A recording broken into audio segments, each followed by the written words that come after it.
Hello mga bossing, mga lalabs. Nandito si Mommy Party. Hinahanap si Faymoy. Si Faymoy naman, ayan siya. Tsaka ni si Ate Lemon. Yun, hinahalikan niya na. Hinahalikan niya. Hinahanap niya. Nandito ka pala, sabi siguro ni Mommy Party. Kay Faymoy. Yeah, you finally found her, right? She's here at the second floor. Yeah, don't worry. I take care of Faymoy, okay? Yeah, and Lucky, Kuya Lucky is here, taking care of Faymoy. Is it, Lucky? Sabi niya siguro, nandito ka pala, Faymoy. Nandito ka pala, Faymoy. I'm looking for you. And I finally found you. Nandito lang si Faymoy. Yan. Medyo lumalayo na si Faymoy kasi pag tuwing gustong uminom ng milk kay Mommy Party, medyo umiilag si Mommy Party. Kasi chinek ko yung mga ngipin ni Faymoy. Maano na pala, very sharp. Yan yung ngipin niya, very sharp, parang needle.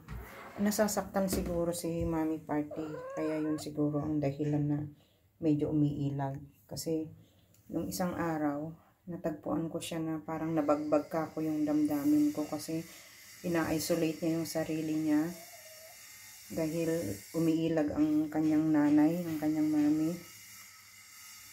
Nabagbag ka ko yung damdamin ko nung isang araw. Nakita ko na lang sa isang tabi. Ito yung matatagpuan ko siya nasa tabi, malayo.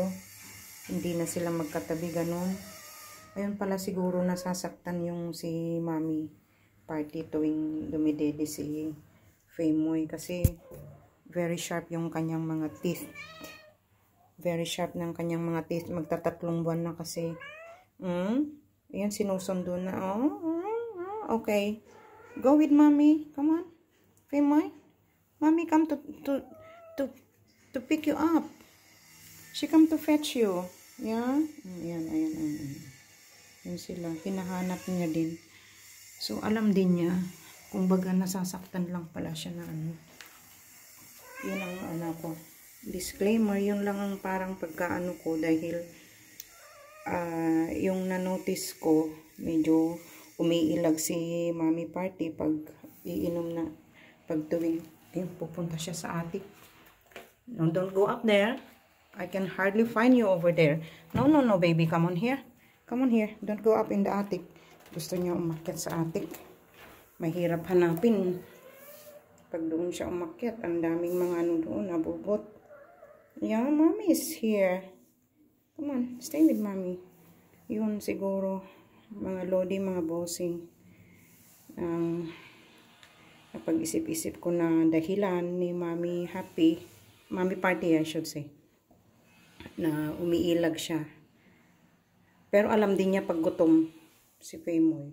Pinagbibigyan din niya na dumede. Dahil alam niya na baby pa lang din. May instinct din naman sila. Although animal sila, may instinct sila na kailangan din nilang inurish ang kanilang mga babies. Ang kanilang mga anak. Na ano. Kaya yan. Kasi sharp na yung mga ngipin ni Faymoy.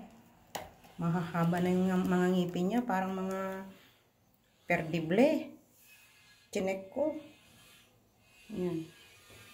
Ganun sila pag nag-grouping sila. Buong pamilya. Ito si Kuya Lucky. Yan. Yan. Si Ate Lemon. Sinusundo na si Faymoy, ni Mommy Party. Sinusundo ka na ni Mommy. Punta na daw kayo downstairs. Go downstairs now, come on.